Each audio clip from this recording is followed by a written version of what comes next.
Hello guys, आपका बहुत-बहुत स्वागत है फ्रीलांसिंग एक्सपर्ट्स के आज के वीडियो में। आज का वीडियो बड़ा ही अलग होने वाला है क्योंकि यूजुअली हम किसी न किसी स्किल के बारे में बताते हैं, आपको ये बताते हैं फाइवर पे कैसे काम करना है या और प्लेटफ़ॉर्म्स पे कैसे काम करना है और क्या पूरा प्रोसेस आपको फ़ॉलो करना है।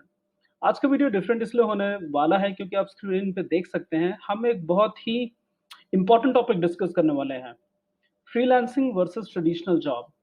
अगर आप लिंक्डइन पर जाएँ या फिर कई लोगों की प्रोफाइल्स पर जाएँ जो फ्रीलांसिंग कर रहे हैं, तो कई बार आपको ऐसा देखने को मिलेगा कि शायद वो लोग बिलिटल करते हैं जॉब्स को या फिर ऐसा पोर्ट्रे करते हैं कि जॉब्स से बेहतर फ्रीलांसिंग है या फिर फ्रीलांसिंग अगर वो कर रहे हैं, तो फिर वो कुछ ऐसा कर रहे हैं जो कि शायद ट्रेडिशनल जॉब्स वाले ना कर पाएँ। मतलब एक तरीके से कहीं न कहीं फ्रीलांसिंग को ग्लोरीफाई करने के लिए वो जॉब्स को थोड़ा-सा नीचे दिखाते हैं।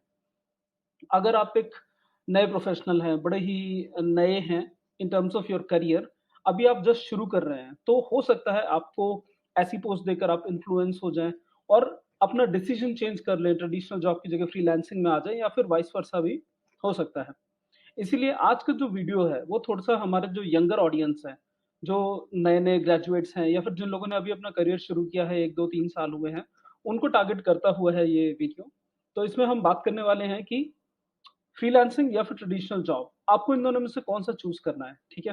तो फिर चलिए इसके साथ अपना आपके सामने ये स्लाइड चलती रहेगी, आप इसको देख सकते हैं। तो सबसे पहले हम ये जो कॉन्टेक्स्ट है, ये समझ लेते हैं। आप में से कई सारे लोग जैसे अभी जो लेटेस्ट एक टीवी पे एक शो आया था जिसमें कि स्टार्टअप्स के आइडियाज़ पिच किए जाते थे और शार्क टैंक इंडिया, है ना? जिसके अंदर स्टार्टअप्स के आइडियाज़ पिच किए जाते थे। तो इस चीज़ ने जो एंटरप्रेन्योरशिप है, उसको बड़ा ग्लोरीफाई किया है, जो कि बहुत अच्छी बात है। क्योंकि देखिए, हम ऐसा कंट्री है जहाँ पर एक्टर्स और एक्ट्रेसेस को इतना ज़्यादा ग्लोरीफाई कर रखा है, डिस्पाइट द फैक्ट कि दे आर जस्ट एक्टर्स। वो उनका काम है, वो कर रहे हैं, उसकी वज़ह से हम उनके पीछे दीवाने हैं। इसीलिए कहीं न कहीं जो लोग इम्पोर्टेंट काम करते हैं, ऐज़ इन जो बिज़नेस डेवलप कर रहे हैं या फिर जो देश की सेवा कर रहे हैं, उनको कभी भी हमने उतना सम्मान नहीं दिया जितना हमको देना चाहिए था। लेकिन बहुत अच्छी बात है कि हमारे देश में चेंजेस हो रहे हैं। जो लोग वास्तविकता में सोसाइटी को बदल रहे हैं, बेहतरी कर रहे हैं सोसाइटी की, उनको ज़्यादा से ज़्यादा एक्सपोज़र दिया जा रहा है। आज का जो हमारा वीडियो है, ये टॉपिक क्या है मैंने ऑलरेडी आपको बताया और यहाँ पर कॉन्टेक्स्ट सिर्फ़ और सिर्फ़ ये है कि अगर आप एक बड़े नए प्रोफ़ेशनल हैं, तो फिर ये दोनों चीज़ें देखकर आपके दिमाग में कॉन्फ्लिक्ट होता है कि यार फ्रीलांसिंग के तो बड़े सारे फ़ायदे हैं। मतलब आज़ादी भी है, अपने हिसाब से करूँगा, जिसके साथ करना है करूँगा, करूँ या ना करूँ। और दूसरी तरफ अगर मैं जॉब में जाता हूँ, तो फिर वहाँ पर मुझे बॉस की सुननी पड़ेगी और हो सकता है वर्क कल्चर कैसा हो सकता है कि उतना मज़ा ना आए। ये जनरल नैरेटिव बना हुआ है, ठीक है? मेरा थोड़ा-सा ये मानना है कि कहीं न कहीं आपको किसी भी एक सिक्के के दोनों पहलू देखने चाहिए। Every coin has two sides, है ना?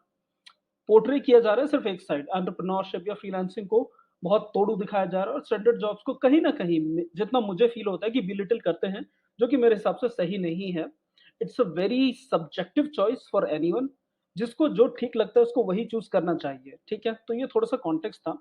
अब हम सीधे डाइव करते हैं फ्रीलांसिंग वर्सेस जॉब में कहीं न कहीं जो सबसे पहली चीज़ होती है या जो भी कह लीजिए फ्रीलांसर्स की आप पोस्ट देखेंगे, वो कहीं न कहीं ये इंडिकेट करते हैं कि जो फ्रीलांसर्स हैं, वो बेटर हैं या उनका जो काम है, वो बेटर है बिकॉज़ ऑफ ऑब्वियस पर्क्स। और दूसरी तरफ जो ट्रेडिशनल एम्प्लॉइज़ हैं, जो स्टैंडर्ड जॉब्स में हैं, वो खुद को समझते हैं कि वो बेटर पोज़ीशन्ड है to handle any of the life challenges, ठीक है? वो ज़्यादा स्टेबिलिटी है उनकी लाइफ़ में, ज़्यादा प्रेडिक्टेबिलिटी है। तो ये कहीं न कहीं एक जो टसल है, ये जो हमेशा एक द्वंद जिसको कहते हैं हिंदी में, ये हमेशा चलता रहता है। इस वीडियो को अब क्योंकि देखिए मैंने एज़ अ फ्रीलांसर काम किया है, मैंने एज़ अ कंसल्टेंट काम किया है, मैंने कुछ कंपनीज़ में कई बार इंडिपेंडेंट रोल्स भी लिए हैं। तो फिर मुझे कहीं न कहीं इन दोनों जो अलग-अलग सिक्के के 2 पहलू हैं, इन दोनों को एक्सपीरियंस करने का मौका मुझे मिला है। तो फिर इसीलिए हम बड़े स्पेसिफिक पॉइंट्स लेंगे, उनको लेके डिस्कस करेंगे कि एज़ अ फ्रीलांसर आपको क्या मिलता है, एज़ अ ट्रेडिशनल एम्प्लॉयी या फिर someone in a traditional job आपको क्या-क्या उसी सेम बेनिफिट के अंडर आपके क्या-क्या फ़ायदे या नुकसान हो सकते हैं। तो फिर चलिए शुरू करते हैं। सबसे पहली चीज़ जो अक्सर और आई थिंक सबसे बड़ा अट्रैक्शन कहीं न कहीं ये होता है कि फ्लेक्सिबिलिटी। आप जब भी फ्रीलांसिंग की बात करते हो, तो आपको फ्लेक्सिबिलिटी बहुत मिलती है। आप अपने हिसाब से वर्किंग आवर्स डिसाइड कर सकते हो। आप ये डिसाइड कर सकते हो कि आपको वीकेंड पे काम करना है या नहीं करना है। आप ये डिसाइड कर सकते हो कि आपको ब्रेक लेना है, 1 हफ्ते का लेना है, 1 महीने का लेना है, 6 साल 1 साल का लेना है, 6 महीने का लेना है, सब आपके ऊपर है। तो कहीं न कहीं फ्लेक्सिबिलिटी आपको बहुत मिल जाती है। वहीं दूसरी तरफ अगर आप किसी भी कंपनी में स्टैंडर्ड जॉब में तो कुछ सेट पैटर्न आपको फॉलो करना होगा। कुछ नंबर ऑफ आवर्स आपको एवरीडे देने पड़ेंगे, हो सकता है 8 घंटे हो सकता है 10 घंटे हो सकता है आपको ऑफ़िस जाना पड़े या फिर आपको घर से काम करने को मिल रहा है, बहुत ही बेहतर बात है। लेकिन कहीं न कहीं स्ट्रक्चर आपको एक फॉलो करना होता है। वहाँ ऐसा पॉसिबल नहीं कि आपको अगर आज काम करने का मन नहीं कर रहा तो आप ना करो या फिर आप छुट्टी ले लो और आपको किसी से परमिशन नहीं लेनी। कई बार होता है छुट्टी अप्रूव नहीं होती। तो जब फ्लेक्सिबिलिटी की बात आती है, तो फ्रीलांसिंग आपको ज़्यादा फ्लेक्सिबिलिटी डेफिनिटली ऑफर करती है in comparison to a job. अब बात आ जाती है पर्क्स की। अब मेरे जो दोस्त जॉब्स में हैं और जो फ्रीलांसिंग कर रहे हैं, यहाँ पर आपको किन पर्क्स का एक्सेस है इसमें बहुत बड़ा डिफरेंस होता है। फॉर इंस्टेंस अगर आप एक फ्रीलांसर हैं या फिर चलिए पहले अगर आप एक स्टैंडर्ड जॉब में हैं तो उससे बात करते हैं। आपको हेल्थ इंश्योरेंस मिलता है, आपको रिटायरमेंट प्लानिंग के लिए प्रोविडेंट फंड मिलता है, आपको कई बार आप कई सारी कंपनीज़ हैं जो फाइनेंशियल एडवाइस भी देती हैं या फिर आपको ऐसे लोगों से कनेक्ट कर देती हैं जो कि आपका इन्वेस्टमेंट वगैरह मैनेज कर देते हैं। साथ के साथ आपको अगर आप लेडी हैं मैटरनिटी लीव मिल जाती है, कुछ अच्छी कंपनीज़ में तो आजकल पैटर्निटी लीव भी मिल रही है और कहीं न कहीं अगर कुछ ऐसा हुआ अनफोर्सीन सर्कमस्टेंस जिसकी वज़ह से आपको थोड़ा छुट्टी लेनी पड़ रही है या सबैटिकल्स वगैरह लेने पड़ रहे हैं, तो वो भी पॉसिबिलिटी होती है जॉब में एज़ अ पर्क, ठीक है? दूसरी तरफ बात कर लेते हैं फ्रीलांसिंग की। अभी फ्रीलांसिंग ऑब्वियसली ऐसे पोर्ट्रे किया जाता है कि सबसे अच्छी चीज़ है, लेकिन यहाँ पर पर्क्स की जब हम बात करते हैं, तो सोच के देखिए, आपको अपना हेल्थ इंश्योरेंस का रिस्पॉन्सिबिलिटी आपका खुद का है, कोई आपको करा के नहीं देगा, ठीक है? दूसरा रिस्पॉन्सिबिलिटी है आपका जो रिटायरमेंट प्लानिंग है, उसका सोल रिस्पॉन्सिबिलिटी आपके ऊपर है। कोई भी ऐसा नहीं बैठा जो आपके लिए आपके ताकि जब आप 60 या 65 के हो जाएँगे, तो आपको पैसा कहाँ से आएगा आपका जीवन यापन करने के लिए, डेली लाइफ़ के खर्चे आप कैसे चलाओगे, वो प्लानिंग करने कोई नहीं बैठा है। आपको फाइनेंशियल एडवाइस इधर-उधर जाकर अलग-अलग एडवाइज़र से लेनी पड़ती है। मैं मानता हूँ आजकल बड़े आसानी से अवेलेबल है, बट स्टिल ये आपको खुद से करना पड़ता है। देन सबैटिकल्स, सबैटिकल्स का कोई मतलब ही नहीं होता है फ्रीलांसिंग में, ठीक है? ये सबैटिकल जैसा कॉन्सेप्ट नहीं होता है। आप कंसिस्टेंटली खुद को अपग्रेड करते रहते हो और कहीं न कहीं ये ज़रूरत भी है, चाहे जॉब हो, चाहे जिसमें भी। लेकिन ऐसा नहीं हो सकता कि आप अपने फ्रीलांसिंग से गैप ले लो और साथ के साथ उस टाइम पे जाकर कुछ और पढ़ाई करो या कुछ और करो। अगर आप ऐसा करते हो, तो जितने भी जो भी कवर्ड बेनिफिट्स हैं, वो सारे के सारे आपके चले जाते हैं। ऐसा कोई भी पर्क आपको नहीं मिलता है। पहली बात यही अगर ट्रेडिशनल जॉब में होंगे या फिर कई लोग सरकारी जॉब में होते हैं, उनको कई सारे बेनिफिट्स सबैटिकल वगैरह में मिल जाते हैं, ठीक है? ये नंबर 1 हो गया। जब फ्लेक्सिबिलिटी और पर्क्स की बात होती है, तो इस चीज़ को समझिए। अब जो नेक्स्ट पॉइंट है हमारा, वो है स्ट्रगल एंड फाइनेंशियल स्टेबिलिटी। अब देखिए कई लोग देखिए चाहे पोर्ट्रे ऐसा किया जाता है कि फ्रीलांसिंग में बहुत सारे स्ट्रगल है, एंटरप्रेन्योरशिप में बहुत सारे स्ट्रगल है, जॉब्स में शायद कम है। देखिए, मैं इस बात को उतना नहीं मानता, क्योंकि मेरा ऐसा मानना है कि अगर आप एक ऐसे इंडिविजुअल हैं, जो कि लाइफ में आगे बढ़ना चाहता है, तो वो स्ट्रगल तो हर जगह ही होता है, ठीक है? जॉब में भी बहुत स्ट्रगल है। जो बंदा एकदम नीचे लेवल से टॉप लेवल पर आज सीईओ बनकर बैठा है या फिर इंडिया के बड़े सारे सीईओज़ बाहर जो आपको दिखते हैं, सुंदर पिचाई जी हो गए या सत्या नडेला हो गए, इन सबको देख के हम बड़े मोटिवेट होते हैं, ठीक है? आपको क्या लगता है इन्होंने स्ट्रगल नहीं किया होगा? बहुत ज़्यादा स्ट्रगल किया होगा, बहुत इनमें कैरिज़मा होगा, बहुत ज़्यादा कैपेबिलिटी होगी जिसकी वज़ह से आज ये दुनिया की सबसे बड़ी टॉप लीडिंग फर्म्स के सीईओज़ बनकर बैठे हुए हैं, ठीक है? बहुत स्ट्रगल है स्टैंडर्ड जॉब में। दूसरी तरफ फ्रीलांसिंग की बात करते हैं। फ्रीलांसिंग में भी बहुत स्ट्रगल है। एक बात समझिए, अगर आप एक फ्रीलांसर हैं, तो सारी की सारी रिस्पॉन्सिबिलिटी आपकी खुद की है। काम ढूँढना आपकी रिस्पॉन्सिबिलिटी है, खुद को मार्केट करना आपकी रिस्पॉन्सिबिलिटी है, काम करना आपकी रिस्पॉन्सिबिलिटी है, पेमेंट्स निकलवाना आपकी रिस्पॉन्सिबिलिटी है, ठीक है? स्ट्रगल की जब बात आती है, तो दोनों में ही बहुत स्ट्रगल है। हाँ, एक चीज़ जो मैं बोलूँगा कहीं न कहीं फ्रीलांसर्स को बेनिफिट मिल जाता है, वो ये मिल जाता है कि यहाँ जो आप स्ट्रगल कर रहे हो, वो अपना पर्सनल ब्रांड बनाने के लिए कर रहे हो या अपनी एजेंसी बनाने के लिए कर रहे हो, जो कि कहीं न कहीं फाइनेंशियली हो सकता है आपको ज़्यादा बेनिफिट दे जाए, हो सकता है आप ज़्यादा पैसे यहाँ से बनाओ। ऐसा कई केसेज़ में देखा जाता है, ठीक है? तो ये फ़ायदा फ्रीलांसिंग में स्ट्रगल का होता है। जॉब्स में भी ऑब्वियसली आप टॉप लेवल्स पे पहुँच सकते हो, उसके बड़े सारे फ़ायदे अपने खुद के होते हैं। तो यहाँ पे मैं इसको एक तरीके से टाई समझता हूँ। फाइनेंशियल स्टेबिलिटी की बात आ जाती है। कहीं न कहीं जो हमारा पिछला पॉइंट था, उससे डिराइव करूँगा मैं इसको थोड़ा-सा। देखिए, अगर आप एक फ्रीलांसर हैं या फिर आप ट्रेडिशनल जॉब में हैं, तो फाइनेंशियल स्टेबिलिटी है, दोनों में अलग-अलग होगी। ट्रेडिशनल जॉब है, आपको पता है कि at the end of the month आपके पास एक सैलरी आनी-आनी है। आपको पता है कि कंपनी आपको हेल्थ इंश्योरेंस दे रही है, आपको पता है कि आपके पीपीएफ में कंपनी कुछ न कुछ पैसा डाल रही है, ठीक है?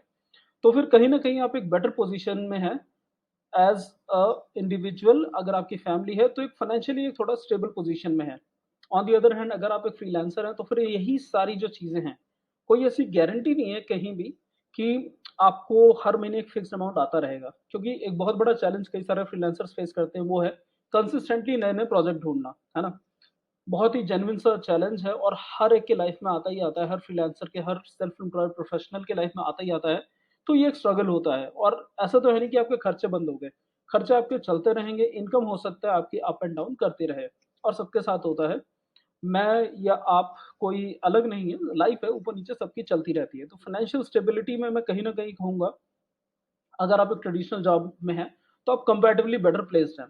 बट अगेन हमको एक चीज़ का और भी ध्यान रखना चाहिए कि जो आज का वर्ल्ड है, जो इतना ग्लोबलाइज़्ड वर्ल्ड है, उसके अंदर जो फाइनेंशियल स्टेबिलिटी एस्पेक्ट है जॉब्स का भी, वहाँ भी जब भी आप देखेंगे कि एक रिसेशन आ रहा है या इकोनॉमिक डाउनटर्न आ रहा है, तो बहुत ज़्यादा मास फायरिंग्स होती हैं। अभी पीछे हमने देखा इंडियन स्टार्टअप इकोसिस्टम का क्या हाल हुआ, कितनी ज़्यादा फायरिंग्स यहाँ पर हो रही थी।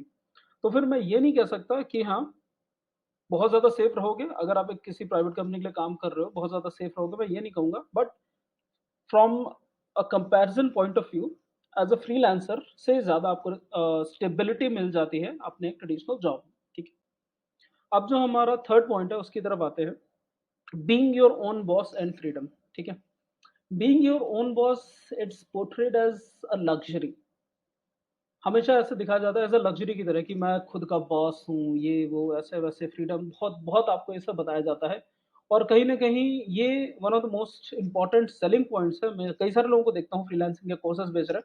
बहुत अच्छी बात है, आप अच्छा काम कर रहे हैं, लोगों को बता रहे हैं कि हाँ, आप भी फ्रीलांसर बन सकते हो। लेकिन एक बात समझिए कि आपको इन्फॉर्मेशन को पूरा प्रेज़ेंट करना है, सिर्फ़ एक तरफ का इन्फॉर्मेशन नहीं प्रेज़ेंट करना है, ठीक है? मैं बिल्कुल मानता हूँ अगर आप एक फ्रीलांसर हैं तो आप खुद के बॉस हैं। लेकिन बॉस बनने का इकलौता मतलब एक लग्ज़री नहीं है या फिर ऐसा नहीं है कि जो मर्ज़ी आप कर सकते हो, ठीक है? आपके मल्टीपल बॉसेस हो जाते हैं। आपका हर क्लाइंट आपका एक तरीके से बॉस है क्योंकि at the end of the day वो आपको पैसे दे रहा है, ठीक है? आप उसके लिए काम कर रहे हो, तो हर एक आपका एम्प्लॉयर है, ठीक है? यहाँ पर एज़ अ बॉस पर्क्स मिलते हैं, तो रिस्पॉन्सिबिलिटीज़ बहुत सारी मिलती हैं। आपको सबके साथ कोऑर्डिनेशन बनाए रखना है, सबको आपको रिस्पेक्ट से ट्रीट करते रहना है। आपको अगर कल को आपने एक एजेंसी बना ली, तो जो आपके अंडर लोग काम कर रहे हैं, ठीक है? आप उनके लिए एम्प्लॉयर हो गए। टू मेक श्योर कि उनको लगातार सैलरीज़ मिलती रहे और सब कुछ मिलता रहे, you will need to learn to bite your tongue. कई बार आपको कॉम्प्रोमाइज़ेज़ करने पड़ेंगे लोगों के साथ काम करने में या फिर आपको एक रिस्क मैनेजमेंट बेटर ढंग से आनी चाहिए या फिर आपको कम्युनिकेशन स्किल अपनी बेटर करनी पड़ेगी। इन शॉर्ट आप पूरी तरीके से रिस्पॉन्सिबल हो अपने लाइवलीहुड के लिए और अपनी जो एजेंसी है उसकी लाइवलीहुड के लिए, जितने भी एम्प्लॉइज़ आपके अंडर काम कर रहे हो उनकी लाइवलीहुड के लिए। तो ये फ्रीडम तो नो डाउट मिलती है हर फ्रीलांसर को, लेकिन इसके साथ जो बहुत सारी रिस्पॉन्सिबिलिटीज़ आती हैं, आपको उसकी तरफ भी ध्यान देना बहुत ही ज़रूरी हो जाता है, ठीक? अब ये हमने कुछ इम्पोर्टेंट पॉइंट्स डिस्कस किए आपके साथ, जिनमें से नंबर 1 जो हमने डिस्कस किया वो कहीं न कहीं ये था कि आपको फ्लेक्सिबिलिटी या पर्क्स क्या मिलते हैं एज़ अ ट्रेडिशनल जॉब और एज़ अ फ्रीलांसर। उसके बाद हमने डिस्कस किया कि क्या स्ट्रगल्स आपको फेस करते हैं फ्रीलांसिंग में और स्टैंडर्ड जॉब में क्या स्ट्रगल्स आपको फेस करने हैं और किस तरीके से की फाइनेंशियल स्टेबिलिटी मिलती है। देन जो सबसे ज़्यादा मस्ट डिस्कस पॉइंट होता है बीइंग योर ओन बॉस, हमने उसके भी दोनों पहलू देखे।